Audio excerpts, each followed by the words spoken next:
listening to the sagas of our sister institutions. How wonderful they are. And hearing the assumed reservations about anything other than our mother institution.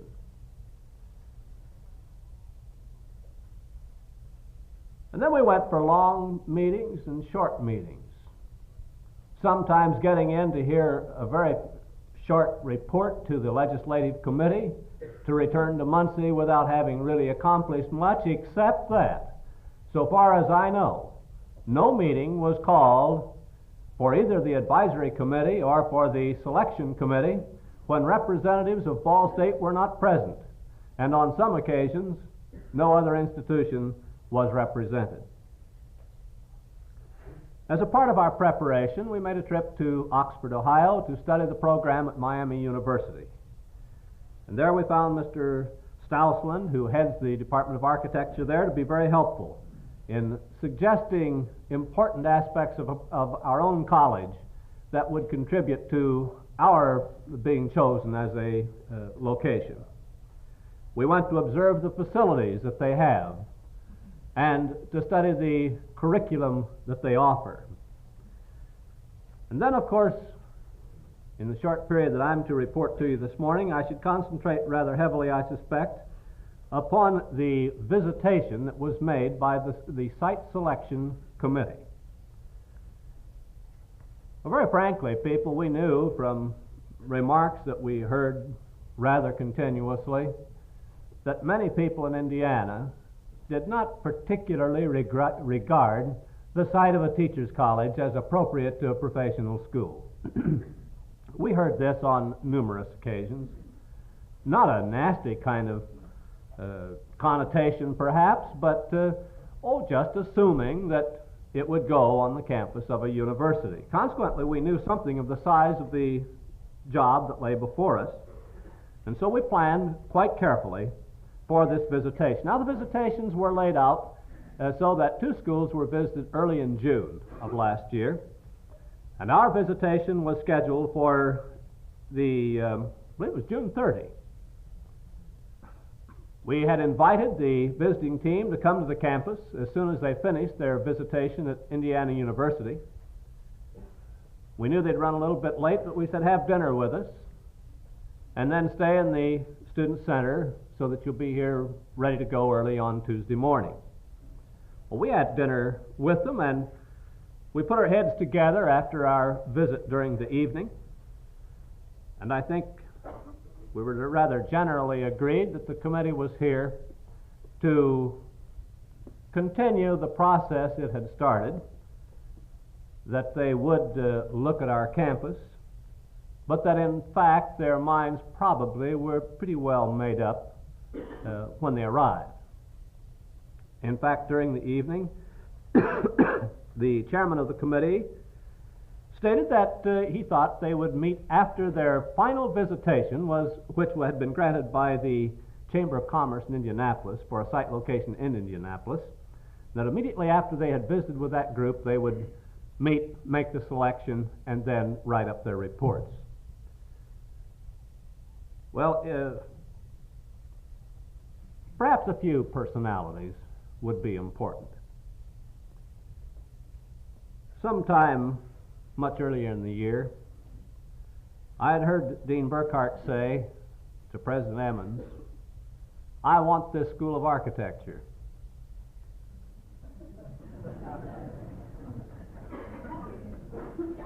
There wasn't much question from that point on how much we were going to work on it.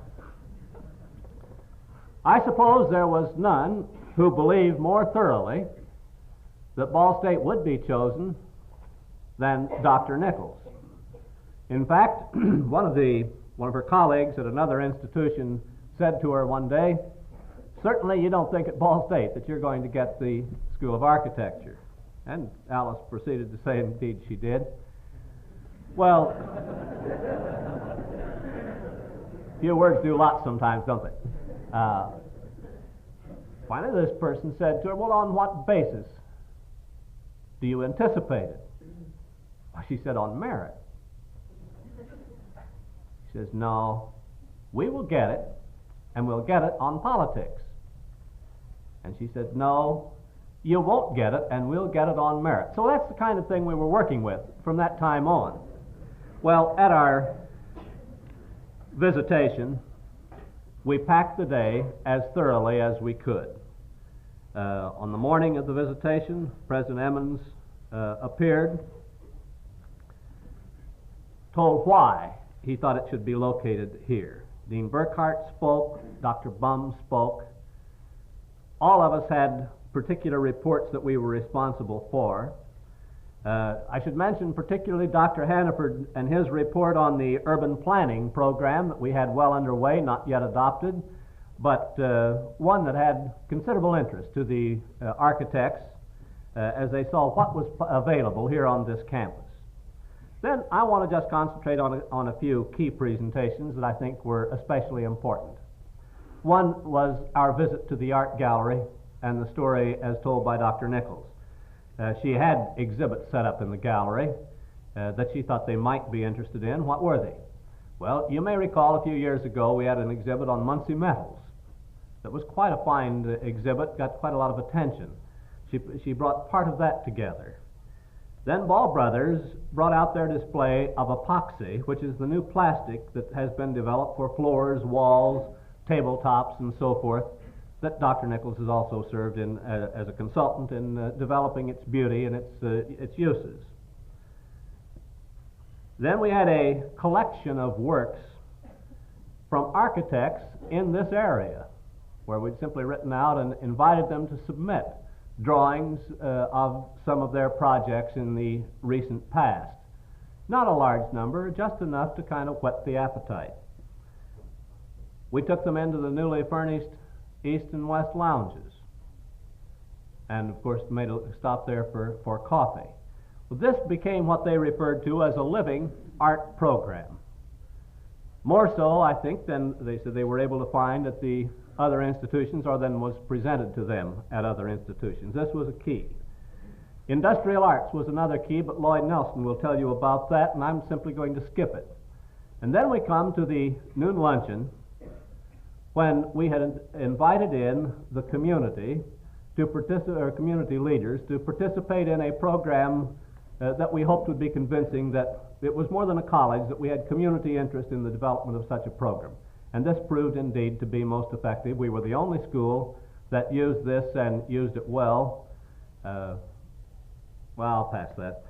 Anyway, let me say that we had at this meeting Mayor Hampton, who spoke as to why the community is interested.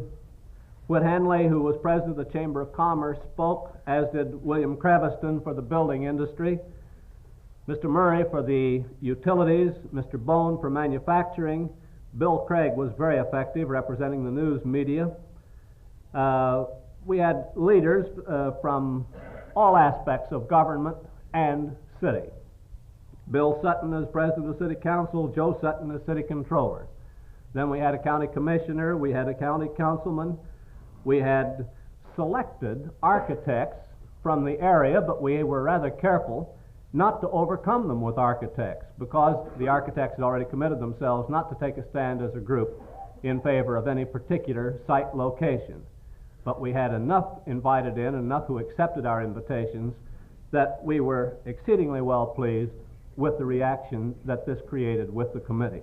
Well, I'm sure I've taken more than the time that was allotted to me, and there are others just as interested in it as am I. Let me say that it was a rather long route. It was an enjoyable trip, but we still haven't arrived until and unless the legislature makes the appropriation for the school. We still are so named, but inoperative. We watch eagerly the action of the state legislature as it comes to this bill that President Emmons presented this morning, in which they decide, yes, now is the time for us to have a College of Architecture in Indiana, at which time then we hope we shall be underway with construction and the building of a new college. Thank you.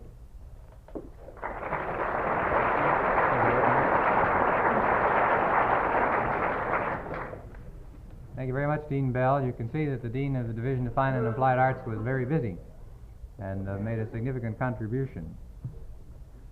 I'd next like to introduce Dr. Lloyd Nelson, head of the Department of Industrial Arts and Technology. Industrial Education and Technology. To tell you a little bit about what happened in this department and how this department contributed. For again, Dean Bell has already indicated the visit that these men made to our industrial arts area was one of the things that helped them to decide in our favor. Lloyd? I guess we can use the name of Department of Industrial Arts until spring quarter, when officially it becomes the Industrial Education and Technology Department. We presented to this visitation team, the Department of Industrial Arts.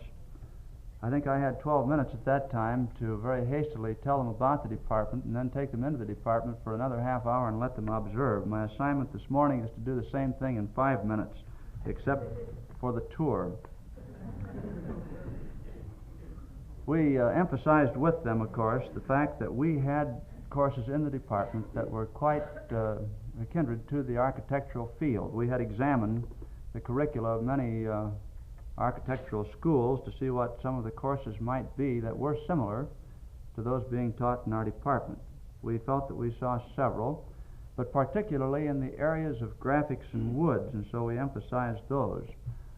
There were several things about the graphics courses that I think that they were impressed with. It's very difficult to project myself this morning into the role of one of the visitation team to determine really what they were surprised to see or glad to see, but I think that we could infer from some of their reactions that they were extremely impressed with our graphics area, or drafting as it has sometimes been called.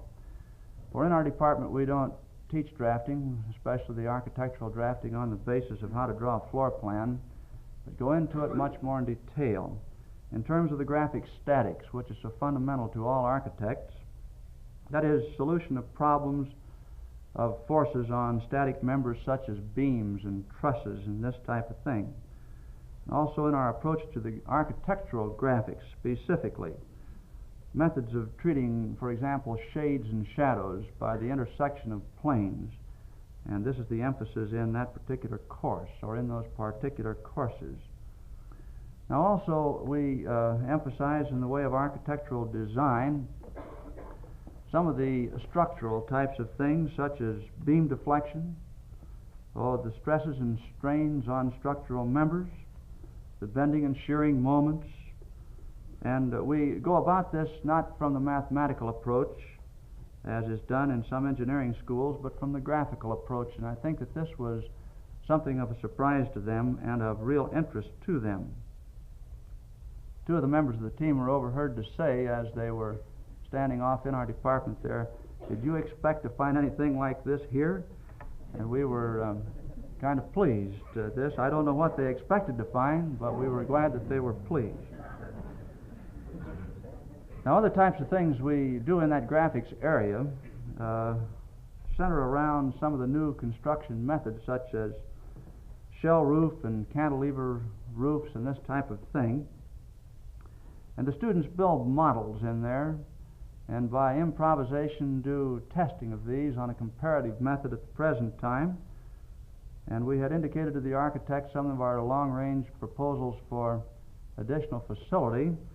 For example, in the type of facility of photo stress equipment, which we anticipate getting sometime in the future if budget is available, and they were pleased with this fact.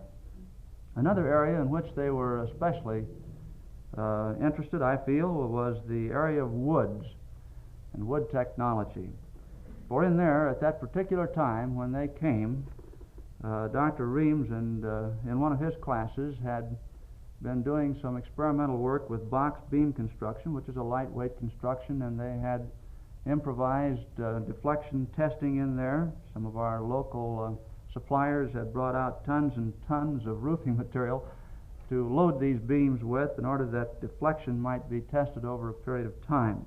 Those were in there. Other types of things that are done in that particular area are post and beam construction and modular components for expediting construction. Some of those methods are studied in the classes. And also we investigate many new materials in there other than woods.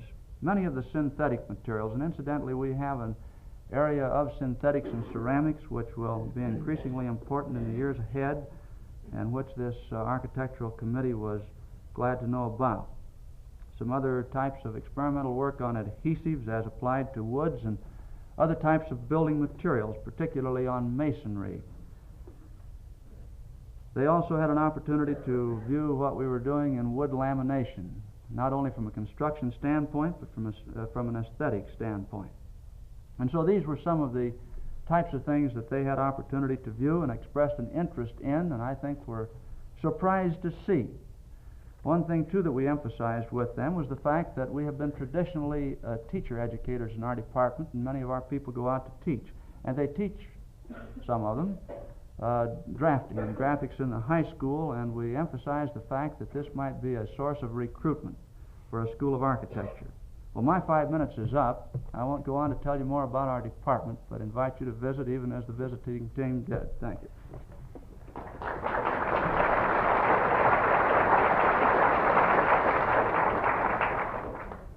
Thank you very much, Lloyd. You've reduced a long speech into a very short one, and we certainly appreciate it.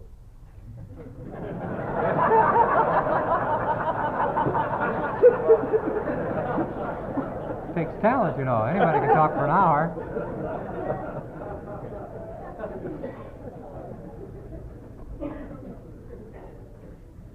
One of the ways in which we tried to tell our story was through the services of the Office of Public Affairs. And Dr. Oliver Bumb is going to give you a little bit of some of the information that we presented to the architects and to the Site Selection Committee. Dr. Bumb? Thank you, Dean Burkhardt. I had planned on relating the incident that Dr. Nelson referred to of the surprise that two of the members expressed to each other as they were touring through the Industrial Arts Department, but since he did that, I'll pass on with one other rather interesting personal reaction on the part of the chairman of the committee. I think Dean Burkhardt, I know, will remember that when we were reviewing with them what we planned to do, the day's activity, and when either President Emmons or Dean Burkhardt mentioned to him, well, at noon, we're going to have representatives from the community in here to tell a story. And the chairman frowned and finally said, gee, we don't have time for that. We haven't been doing that. Something to that effect, at least. And, well, there was insistence on the part of the person that was speaking. Well, we've invited these people in. They'll do it briefly. They'll stick to the point and so forth. We hope you'll bear with us. And they did agree, naturally.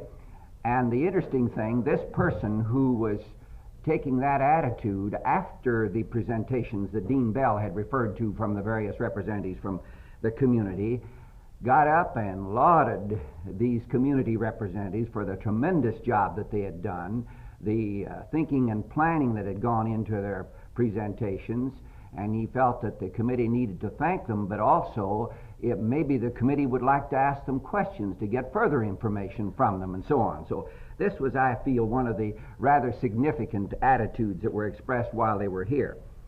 And then also we know that they changed their mind about how quickly they would make the decision after they had heard the entire presentation. So I think it would certainly be proper for me to say that our people from the academic areas certainly did a most significant and forceful presentation to this committee. Now, the Division of Public Affairs worked basically in the beginning, at least, in getting some of the committees organized and to recruit the individuals that would make these statements and prepare materials and so forth that was sent to them, some of it in advance of their coming, and then some that was handed to them as they came, and then some that was presented in other forms. But the mayor's committee in Muncie was very significant in this whole project, and our area worked with him in getting the people organized and then implementing the procedure from time to time. And I will say this, that everyone, I don't think we contacted a single person in government, in business, in labor, and the professions that even hesitated when we asked them, will you help us, in either providing us with some information, sending it in, or making a report, as I have referred to. Now, Our public information services, headed by Marie Fraser, played a very important role in this, in my opinion, in number one, preparing a fact sheet about Ball State and the community. A number of pages here. I think it's altogether about 8 pages that was handed to them as part of their packet, and also references made to certain information throughout their meeting here. And then and likewise, they provided the material for the news media, our newspapers and radio, and the information that went out to get people concerned about this movement. Now then, a display service, and I know all of you have seen some of the displays. You probably, in the Student Center, might have observed the transparencies of campus scenes in certain facilities. They were used at the fairs, but also we used them in connection with each of the meetings that we've had concerning this College of Architecture. We had them displayed when they were here. We had them displayed when the Executive Committee of the Association of Indiana Architects, the Southern Indiana Association of Architects, when they were here. And I thought that you would be interested in at least seeing a sample of some of the charts that were presented at that session, or the various sessions, I should say. Number one, this is the familiar state of Indiana map here. Maybe I'll take this since we have it here on the other side. We have people right in the front row.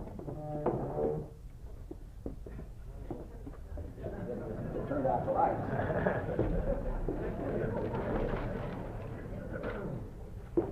It isn't too important for you possibly to see the exact figures that are within the counties here, but there are numbers in various counties here, and these numbers represent the number of students who applied for scholarships in architecture.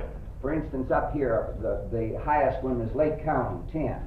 And then you notice the most of them are north and east of a diagonal line from Switzerland County to Lake County. Here we have 4, 6, 2, 2, 2, 3, and then the ones. In Delaware County, 4, 3, and so on. And very few down this way. So we felt this was pretty significant in terms of interest. I think this one here. Now then, we showed this map also, which represents population increase over a period of time. This says county population growth 1950 to 1960.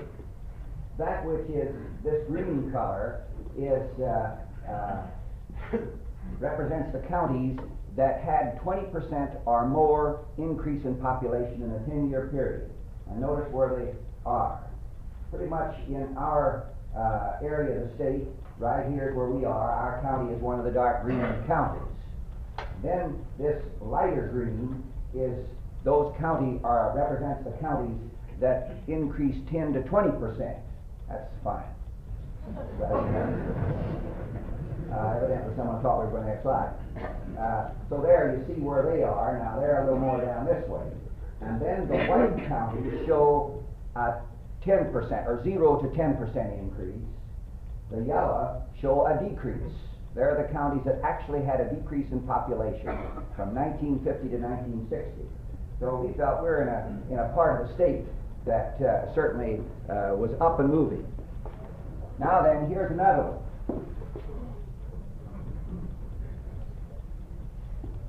Here we have 4 circles. The center of the circles represent one of the state institutions. Over here is Purdue University, and if you were to draw a radius around the center of that circle, or a circumference, with a 40-mile radius, you would have within, I think it was 45-mile radius, you would have a population of 280,000 people. And then down here, if you draw a similar circle down where Indiana State is, and that's the blue one, you would have 214,000 people. And if you drew one around Bloomington, it would have a population of 285,000. Drawing one around Ball State, you have 572,000 people, twice Yes, just about twice as many as any of the other towns, or the circles. Now then also we could extend this, if we would go and extend a circle around Muncie into Ohio, a radius of about 100 miles, we would have over 3 million people. And so this was seemingly rather significant to the committee, and I thought you would be interested in at least seeing a sample. We had many more charts of this kind, but I felt they might be most interesting to you. Now then, in addition to the situations that I have mentioned here, we provided another exhibit down at French Lick when the State Association of Architects met. Now, even though the decision had been made by the committee to select, or that Ball State should be the site of the College of Architecture, we feel it's still quite important to get the architects excited about our potential, and therefore we did this. And Dean Burkhardt made a presentation there, along with the graphical presentations we had at that point. And I will just say that we plan to continue to assist wherever we can in getting this job done. Thank you. Well, we're really indebted to Public Affairs for these visual aids, which truly do help us. There's no question about it at all. Well, I think you have some sense of the participation and support that's gone into this. Let me just suggest one other dimension, and that's one of time. This College of Architecture has been a long time in planning and dreaming, and it's not yet actually a reality. I'm sure that the major impetus for the College of Architecture came from our own Gene Hamilton, who's been very active in the State Association. And about 3 years ago, these dreams began to become something of a reality when the architects rather carefully planned a way of getting this to the legislature. They created a state scholarship plan to assist Indiana boys and girls who wanted to become architects. And since they had to go outside of the state, they'd pay a scholarship which would carry them through take care of part of their expenses for the 5-year period that it takes one to become an architect. By announcing this kind of competition for scholarships throughout the colleges, throughout the high schools in the state of Indiana, they were able to ascertain the number of young people who thought they wanted to go into this profession. And as the chart indicated, there were a number of them from our area. With that kind of statistic in hand, they were able to go before the legislative groups and say, you know, we really do need a College of Architecture. The next thing that they did so astutely and so well was to get a legislative advisory study commission to work on this problem.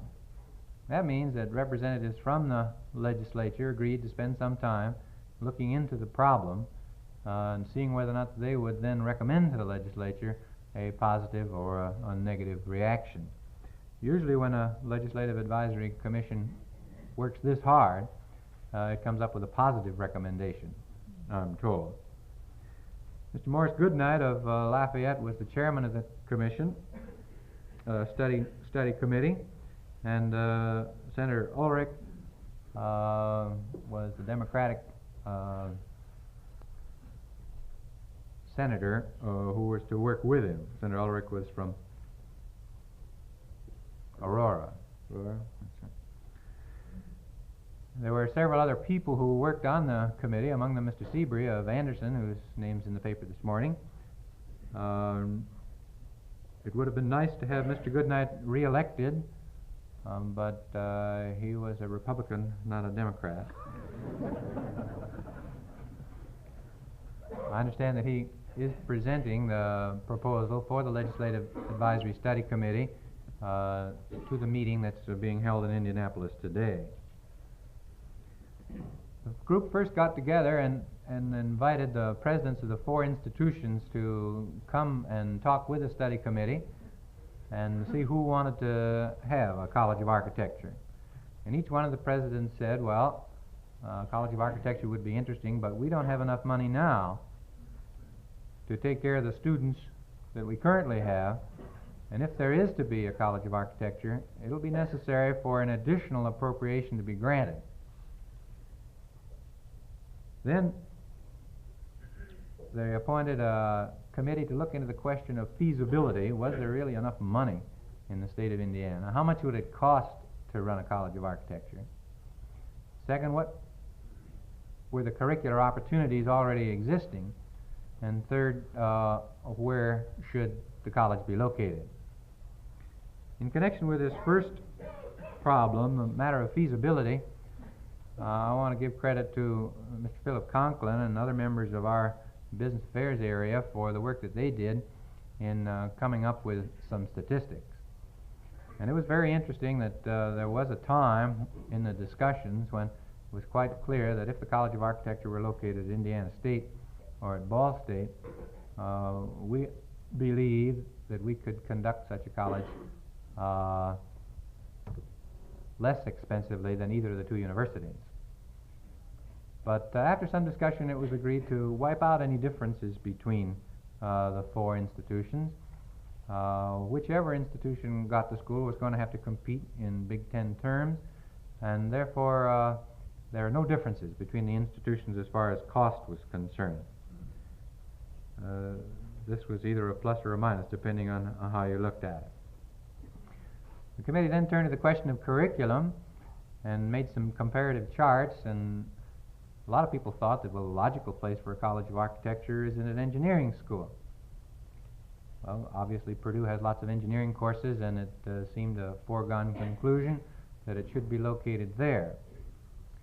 The Legislative Advisory Study Commission was advised by a number of architects, and they set them straight early, pointing out that many architects feel that colleges of architecture that are associated with colleges of engineering are submerged.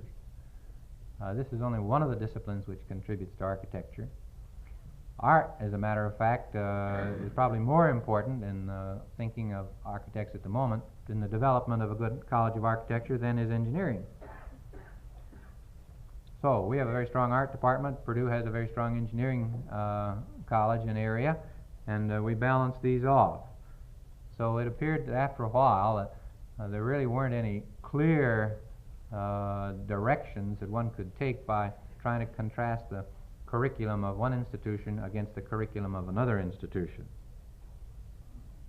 I'm sure that the study committee was surprised when Indiana State and Ball State took the positions that we'd be happy to have the college, and we felt that we were in a position to support it.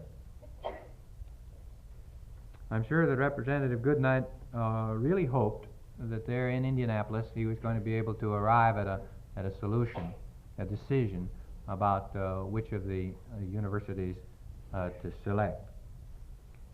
It became quite clear that this was going to be more and more difficult, and finally it was proposed that a visiting committee be appointed, and each of the four presidents at that meeting agreed to abide by the decision of the visiting committee. The visiting committee was made up of Representative Goodnight, Senator Ulrich, Dean George Danforth, who is Dean of the College of Architecture at Illinois Institute of Technology, and Dr. Frank Montana, who is head of the Department of Architecture at Notre Dame, Mr. Robert Schultz, who is an architect and an officer in the Indiana Architects Association and is also a part-time faculty member, Department of Architecture at Notre Dame, and Mr. Gene Hamilton of Muncie, who had been so active in moving this program along as far as it had been to that time. The committee then came, as is indicated, and visited each of the institutions, developed some rating scales, and tried to determine points on which we could be judged one way or another. At our French Lick meeting, Mr. Schultz, who served on the selection committee, reported to the architects and indicated that we had the best overall rating. He said there were some areas in which other institutions got higher scores, but when you added it all up, the decision had to be to locate it here. It was very interesting to participate in that meeting at French Lick. Not everybody in the Architects Association was impressed with the decision to nominate Ball State Teachers College as the site. You know, it's just amazing the number of Hoosiers who have never been to Muncie and who've never been to Ball State Teachers College. There are some people who've been in Indiana for a long time and came back in 1930 and haven't been here since. So one of the things that the architects had to do, or the officers of the association had to do, was to impress the membership that this was really not a wild idea at all, but a very reasonable sort of thing to do.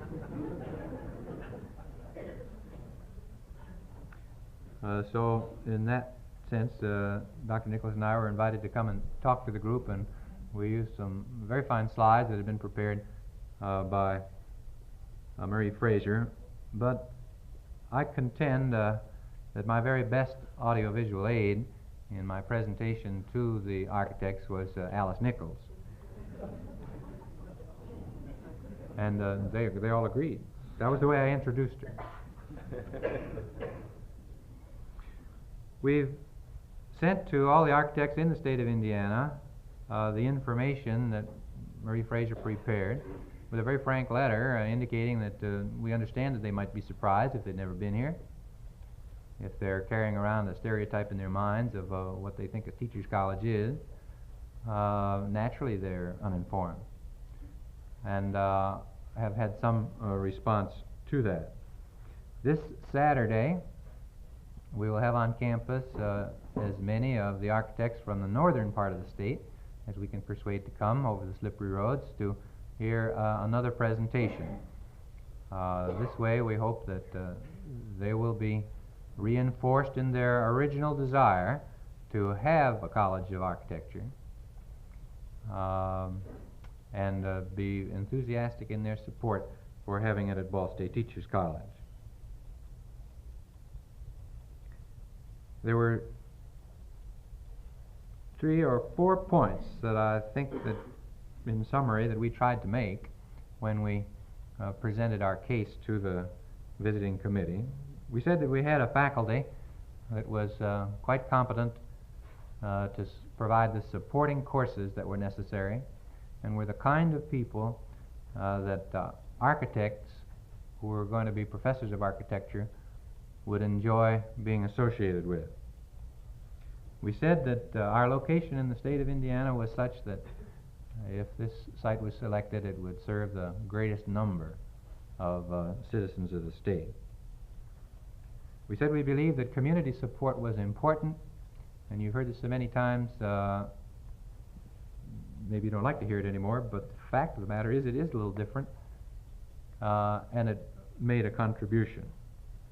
And we said finally that if the college were located here, it wouldn't be submerged among a whole lot of other professional schools, but would really receive full attention.